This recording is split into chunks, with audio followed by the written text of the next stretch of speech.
Note of some of the differences between the British and the US reporting system. It appears that attitudes on opposite sides of the Atlantic are very different when it comes to the required reporting and recording of this type of event. Air law stipulates quite clearly that if an operating crew of an aircraft see another aircraft in a place that it shouldn't be, then at the earliest opportunity the whole scenario is to be reported to the relevant authorities. In my case, the British Civil Aviation Authority knew within 20 minutes of the sighting what was seen as described in the flight log and faxed directly to the relevant CAA office. The military were informed by Jersey Air Traffic Control at the same time. This is not an option. This is an obligation that crews react in this manner. In my experience, having reported the incident as required has had no negative effect, and there was no problem with me talking about this on British television. Indeed, my company, Aurigny Air Services, have offered every support to date. The assistance of Jersey Air Traffic Control in releasing recorded information to myself and the investigating team has been of great benefit. I did not feel that I was in any danger of being ridiculed because all I did was report what actually happened, as was my duty as operating aircrew. I heard about the multiple witness sightings at Chicago O'Hare Airport about a year ago now, on November the 7th, 2006. I was surprised to hear how it was handled. Despite many pilots and airport personnel witnessing the object hovering over the terminal, there was no investigation at all by the FAA. It appears that pressure may have been applied to crew members by their company not to discuss this incident. I would have been shocked if I was told that the CAA in UK would obstruct an investigation, or if the CAA told me that what I had seen was something entirely different. But it seems that pilots in America are used to this sort of thing here. I would urge all fellow aircrew to report whatever they see as soon as possible and to stand up and be counted. It's only when crucial and critical witnesses such as aircrew make reports that the authorities will be kick-started into a broader investigation of this phenomena. Thank you very much.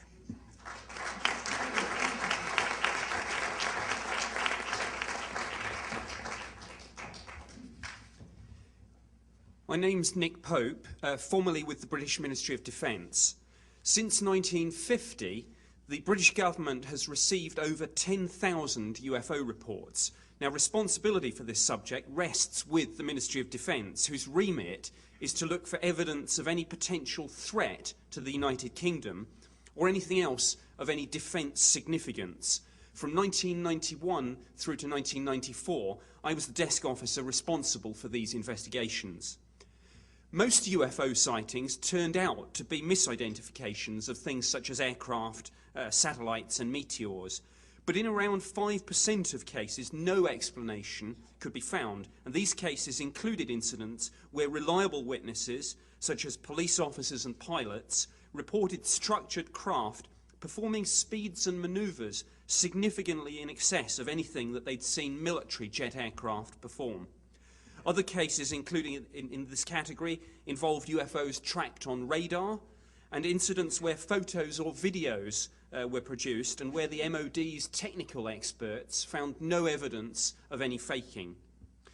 The MOD actually takes no position on the nature of the UFO phenomenon, but I and some of my colleagues became privately convinced that whatever was going on, there were serious defence, national security and flight safety issues involved. In March 1993, I investigated a case where a UFO was seen by about 60 witnesses, including military personnel at 2 Air Force bases. Witnesses included a patrol of Air Force police and a meteorological officer with 8 years' experience. Now, this latter witness described a triangular-shaped craft moving in an erratic way. It was midway in size between a C-130 transport aircraft and a Boeing 747. He said it was emitting a low-frequency humming sound, and he said it moved slowly at first before accelerating away to the horizon many times faster than a military jet. My head of division's brief to the Assistant Chief of the Air Staff concluded, quote, "In summary, there would seem to be some evidence on this occasion that an unidentified object or objects of unknown origin was operating over the UK, unquote. The case file published on the MOD's website also mentions related inquiries from the US authorities, asking if the UK had a black program that might explain some UFO sightings involving large triangular-shaped craft. Now that's interesting, given the US government's public position that UFOs are no longer investigated. Britain's best-known UFO sighting occurred in 1980 and involved United States Air Force personnel from 2 military bases in the UK. There were multiple witnesses, and an object was seen to land in a place called Rendlesham Forest. A Geiger counter was used to take radiation readings at the landing site, and the assessment undertaken by the MOD's Defence Intelligence staff stated that the levels recorded seemed, quote, significantly higher than the average background, unquote. We're fortunate to have 2 of the witnesses to these events here today, and I'd like to hand over to one of them now so he can give you some specifics. Thank you.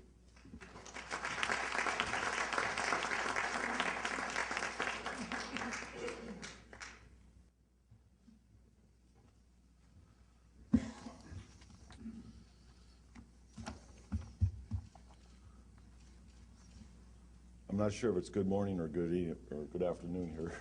It's 12 o'clock. My name is James Peniston, United States Air Force retired. In 1980, I was assigned to the largest tactical fighter wing in the Air Force at the time. I was stationed at RAF Woodbridge, England.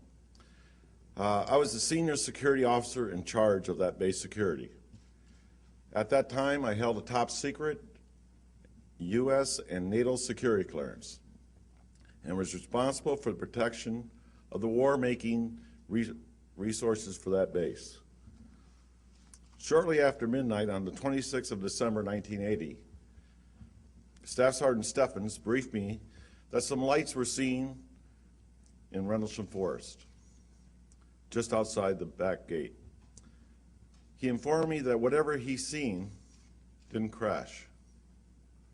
He told me it landed. I discounted that and reported to the control center at the base that we had a possible downed aircraft. I then ordered Airman Kabanzak, A1C Burroughs to respond with me off-site. When we arrived to the suspected crash site, it quickly became apparent that we were not dealing with a plane crash, or for that matter, anything else we've ever responded to. There was a bright light emanating from an object on the forest floor. As we approached it on foot, a silhouetted triangular craft about 9 feet long, 6.5 feet high, came into view. The craft was fully intact and sitting in a small clearing just inside the woods. As the 3 of us got closer to the craft, we started experiencing radio difficulties. I then asked Airman Kabanzak to relay the radio transmissions back to our control center, act as a relay. Burroughs and I proceeded towards the craft. When we came up on the triangular-shaped craft, there were blue and yellow lights swirling around the exterior as though they were part of the surface. The air around us was electrically charged, and we could feel it on our clothes, our skin, and our hair. Nothing in my training prepared me for what I was witnessing. After 10 minutes without any apparent aggression, I determined the craft was non-hostile to my team and to the base. Following the security protocols, we completed a thorough on-site investigation. This included a full physical examination of the craft, which included photographs and my notebook entries that I had at the time, and relays with the radio through Airman Kabanzak to our control center. Those were required. On one side of the craft, there were symbols that measured 3 inches high. and they're approximately about 2.5 feet long. The feeling I had during the encounter was like no type of aircraft that I've ever seen before.